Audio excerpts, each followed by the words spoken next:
Hey, it's Jared. Today we're going to talk about the Sony ZV-E1. This is a camera that I made a video about when it was first announced, and I said don't buy it unless, and I gave some thoughts and some reasoning, and I decided that I had to give it a try so that I could determine whether or not it's a great option for me. Now, I have a lot of other Sony cameras. I primarily shoot with the Sony A1.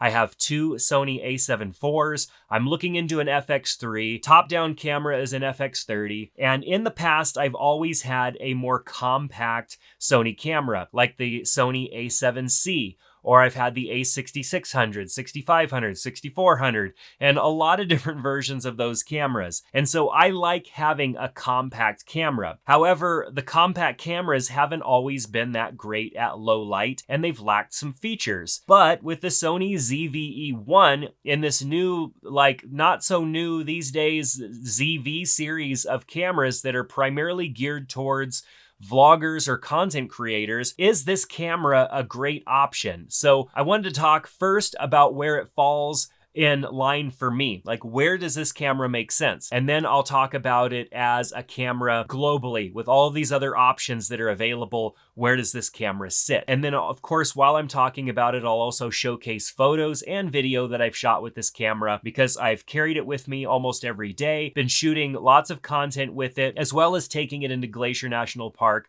on a hike to Avalanche Lake the other day. And so this camera's been around with me over these last several weeks as I've tried to justify having a camera like this that costs what it does. So I purchased the ZV-E1 in this configuration with the kit lens because I wanted it to be kind of a fair fight. As far as most people purchasing this camera, they're probably not going to have a wide range of Sony full frame lenses and stuff like that like I have. I have a lot of Sony lenses because I've been shooting on Sony a long time and I shoot professionally, and I have the majority of the G Master lenses. But to put G Master lenses on this camera, I just feel like maybe isn't fair in comparing it because it doesn't come configured that way. And also, G Master lenses are very expensive. And if you have G Master lenses, you probably already are beyond the ZV line of cameras. Not to say that as a blanket statement, because I find utility in this camera, but as it's configured, it comes with this kit lens, which is a 28-60 f4 through f5.6, which means it has a variable aperture that changes as you zoom in. Now, this lens in particular has an interesting feature where you have to extend it here to 28 millimeters to start using it. So in storage mode, it's actually really compact, but in order to use it, you have to go to 28 millimeters, and that means that there's an extra step to turning this camera on. When you go and power this camera on and you don't have the lens extended, it's going to tell you that you need to extend the lens, and so you then have to extend the lens and then take the lens cap off and you're ready to go. So a little bit of an extra step to start shooting, which is not really that big of a deal. It is a nice feature that this lens can get so compact. This lens, in my opinion, is a really good lens for the value. I like the images and the video that I get out of shooting with this 28-60 millimeter variable aperture lens. It's not bad at all. As far as the camera body itself, it shoots amazing photos and video. It is essentially an A7S III, which is the best camera in low light as far as what's available in the A7 line. And so it has those capabilities. It's going to shoot amazing low light, which if you're a content creator, especially a vlogger or an out and about content creator, you need a versatile camera that can shoot in lower light situations, but also does well in regular lighting because you need a versatile camera. And this really is one of the first smaller form factor cameras that can do all of that. Now, one of the frustrating things for most people that have been shooting Sony for a while is that it's still kind of an expensive camera, and it takes any value of owning an A7S III or the idea of purchasing an A7S III and kind of throws it out the window because an A7S III is still more expensive than this camera and it's bigger. So you get a nice camera that is relatively small, almost pocketable if you had maybe a small pancake lens on it, and you can shoot in low light scenarios, and you've got a lot of newer features that the A7S III doesn't have. Now, there are features on this camera that the A7 IV doesn't have either. This camera has the AI features that the A7R5 has, and so things are really starting to get kind of disjointed with Sony as they're introducing all of these different camera lines, and they're not necessarily keeping up with all of them. And so where this camera shines is in its video shooting capabilities, while still having an amazing ability to shoot photos. This camera, though in more of a photography form factor, is a video first camera. It is good in low light, it has a decent built-in microphone, it has features that you would want for video, it even has a nice big video recording button here, and an easy way to toggle between photo and video in S&Q mode. So this camera is great for that. It also shoots 4K at 120, which is amazing in a small camera like this. And so this really is the grab and go content creator's dream camera. And that is how I tried to utilize this camera, as my grab and go content creation camera. Now, one of the ways that I did that was by using the camera like this, but I also have this handle here by PGY Tech that I use that is a tripod and kind of a vlogging handle. What I love about it is how easy it is to snap the camera right into this handle. And so you just hit the unlock and pull this little lever back here, and you can snap it right in like so, and then lock it. And now you are in a vlogging mode. So I can vlog really easily here. What's great about this is that it doesn't stop there as kind of like a vlogging handle. You just press in the button here and this pops out, and these legs fly out, and then you get a tripod essentially. And with this tripod, you can then adjust the angle. You can go down really low. You can snap this into this locked position, and it's a bit taller now, and you can change the angle. And then there's also a ball head here as well. You unlock this and it rotates all around, and so you can then position this however you want and get it nice and balanced so that way the thing doesn't tip over on you. Get it nice and balanced and shoot your video. Whether you're shooting with the built-in microphone or you're shooting with an external microphone. Of course, we have a hot shoe here where you could put in an external microphone, and then also the way that I typically would use this would be with like a wireless system, and I use the Rode Wireless Go 2 system, and so I'll put that in the hot shoe, plug it into the audio jack, which is right here on the side. We've got our audio input jack and our USB-C, plug it right into the audio, and then with this little tripod setup here, I can stand back, put it wherever I need, and get my shots handheld so that I'm not holding it vlog style all the time. Another nice feature that this has is this little leg that pops out here. This makes it so that you can really hang this anywhere. So if you have that little leg out, I can hang this on a fence. So now I can hang this on a fence, and I could position this up like so, and the ball head up like that. This is such a versatile adapter for this camera that it's super useful. And because this camera, this ZV-E1, is so lightweight, it's not much for this little tripod to be carrying around, whether you are vlogging or you just want something that is a bit easier to manage when you want some stability. So with this camera, there are some things that I missed when I'm shooting with it. Number one is that on any camera that I would have purchased within the last maybe 6 months or so, I would want a fully articulating display. So right here, of course, I have the articulation here with the flip out display, and I could flip it back this way and tuck the display in, but it doesn't pop out. It doesn't come out at an angle like, say, the A7R5 does, and I do miss that. I am not a huge fan of not having some sort of articulation there, especially being that this camera does not have an EVF. It has just a screen and that's it. So I'm looking at the screen. If I want to get down low, I can't pop the display up. I have to pop this out to the side. I'm trying to line up the horizon and trying to line up the shot while not looking straight down the camera, which is challenging for me, and it takes extra time for me to frame up that shot and to get it right. I just would prefer to have the best of both worlds on a camera like this, but we don't have the best of both worlds there. So I end up missing a screen that flips up.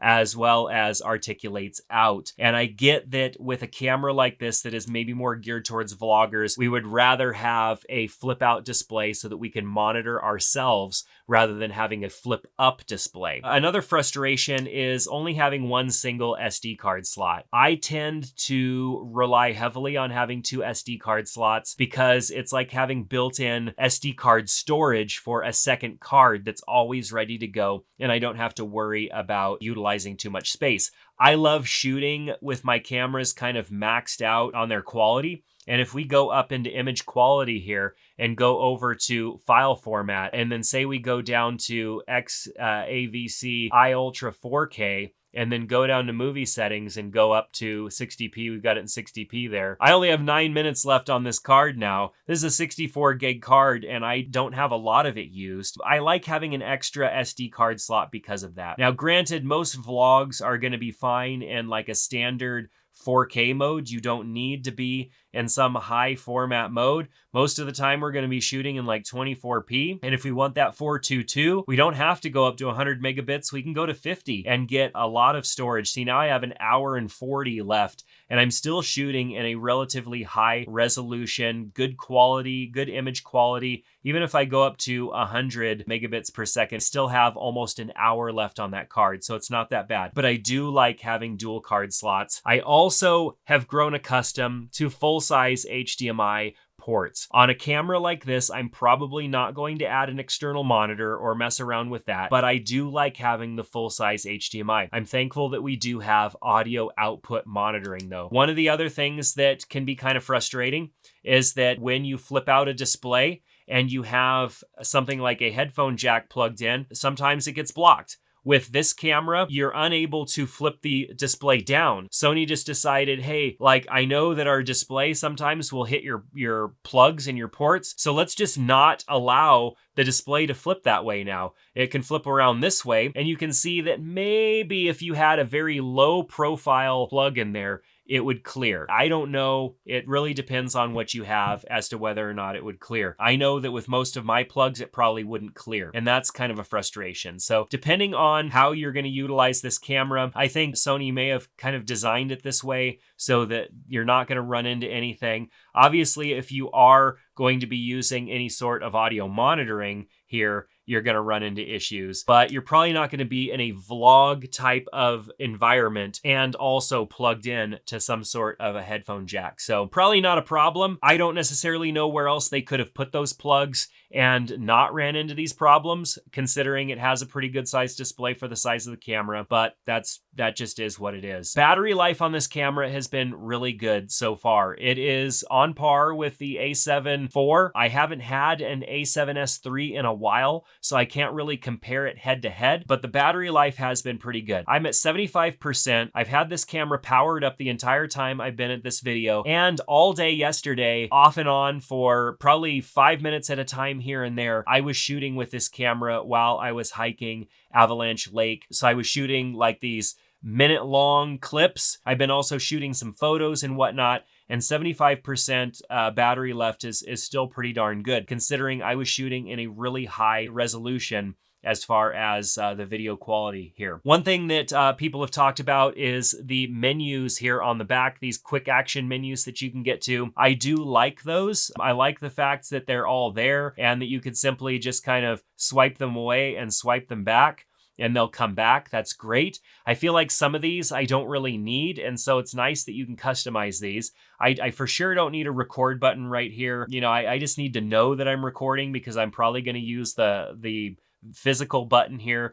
There are some other buttons that I know I'm not going to use. What I don't like is our lack of focus areas, and I haven't been able to figure out why we have a lack of focus area options. If I go into focus area spot, all I have is large, and I haven't been able to figure out how to get away from that. I like to have a smaller one because I like to set the focus point and have it be in a specific place. Even though these cameras are getting extremely smart, they're much better than they used to be. There's no way around the need to have a very specific focus area spot.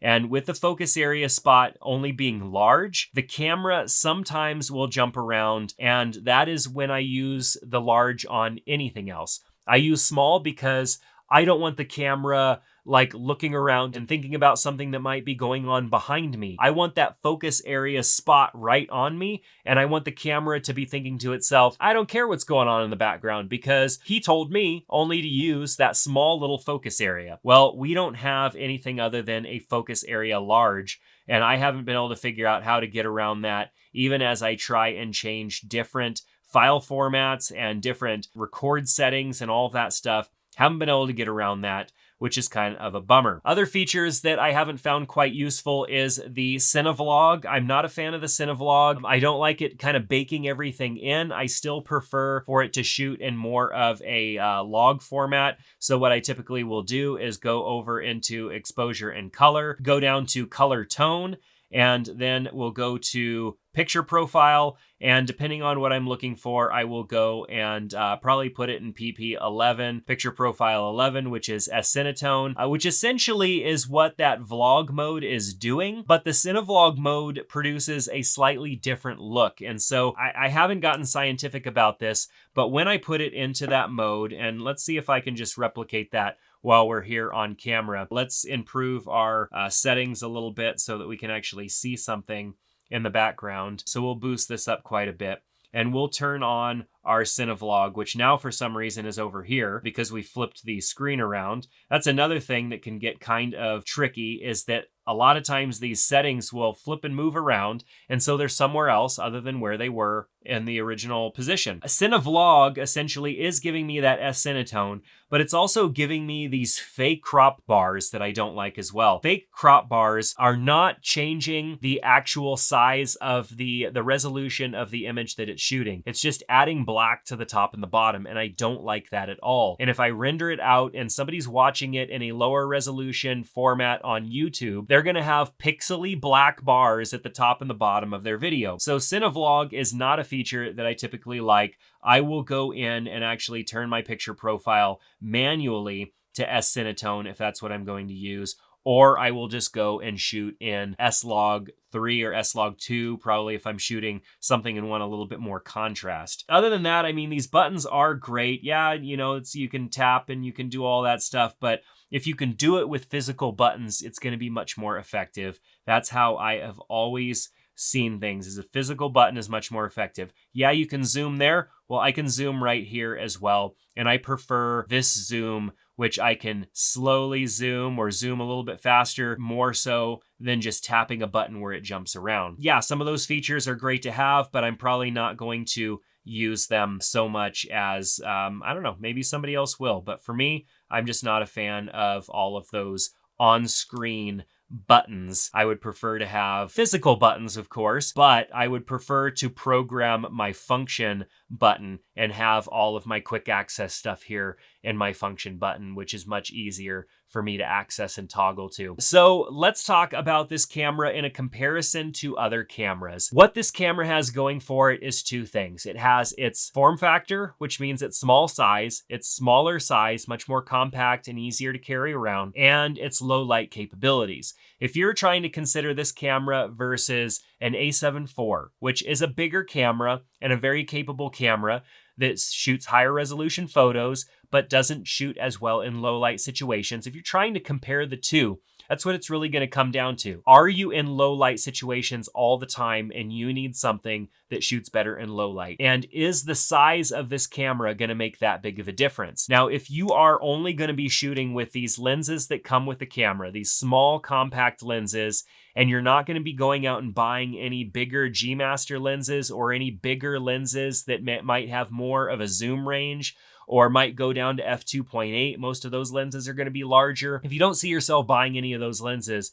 then you're probably fine. Like, yeah, you want the small form factor. But if you're going to end up buying faster lenses with a faster aperture, f2.8, maybe prime lenses that are f1.4, something like that, those are going to be bigger lenses, and you are now taking away from the lightweight form factor of this camera, and it's going to start to feel off balance because of those bigger lenses. When I put my 70 to 200 on this camera, it didn't feel good. It didn't feel good to hold. There's not a whole lot to hold on to. You can see I can hide this entire camera behind my fist because it's really small. And there just isn't a whole lot to hold on to with this camera. Actually, my pinky finger is not even touching camera here, and my thumb isn't either. So I have to like put my pinky finger under the camera and then my thumb up on the camera. If I'm gonna shoot photos or I'm gonna shoot video and use my index finger to toggle these on, I need to be two hands with this camera or I'm not gonna feel very secure holding it. I'm gonna feel very wobbly because really I only have like 2.5 fingers holding the camera. And so with a heavier lens, this becomes even more problematic and you're probably going to want something more to hold on to. You might find yourself adding some sort of a base plate or an external grip to this camera to get more grip on the camera and have more to hold on to. And then that's going to defeat the purpose. And you might as well just go to something like an A7 IV. Now, the A7 IV, yes, it does shoot higher resolution photos. It's not as good in low light. There's more camera body to hold on to, but it tops out at 4K 60p. So there are those features that you have to consider. Are the trade-offs worth it? I think the A7 IV is a better camera for most people. Yes, it's a little bigger of a camera, but if you're going to be putting some better lenses on it, you're not saving any weight. You're going to get a better overall experience, I believe, out of the A7 IV. The only experience you're going to get better out of this camera is in its smaller form factor, when paired, of course, with smaller lenses, and its low light capabilities. I definitely wouldn't go and buy the A7S III because that camera is really old and this camera is a lot better. So if you're considering the A7S III versus this camera, I would for sure go with this camera because this is a much better camera than the A7S III. All that you're not getting with this camera that you would get out of the A7S III is a full-size HDMI port and an extra SD card slot. This camera has a better microphone and overall just has better internal features than the A7S III. So this is a better buy than the A7S III, considering it's even cheaper than the A7S III. But if I was choosing a camera to go with, and this was going to be my first full frame camera, and I was a content creator, I would for sure go with an A7 IV over this camera because the A7 IV is going to shoot pretty much everything that I need in most circumstances, and it shoots a higher resolution photography image, where this shoots 12 megapixels, the A7 IV shoots, I believe, 24 megapixels. And so it's about double the size of the image that you're going to get, and that makes the A7 IV a better hybrid camera than the ZV-E1. Let me know what your thoughts are down in the comment section below. I still think this is a great camera, albeit a little confusing, and Sony is definitely getting crazy with all of their different camera models, but I'm glad that this exists because for the person who predominantly shoots video, who wants low light performance and a smaller camera body, this is definitely your bet. Let's talk about it down in the comment section below. Check out the links that I've got included to this camera, some lenses, and the SD cards that I use. Make sure to check out those links, and we'll see you back in the next video. Take care.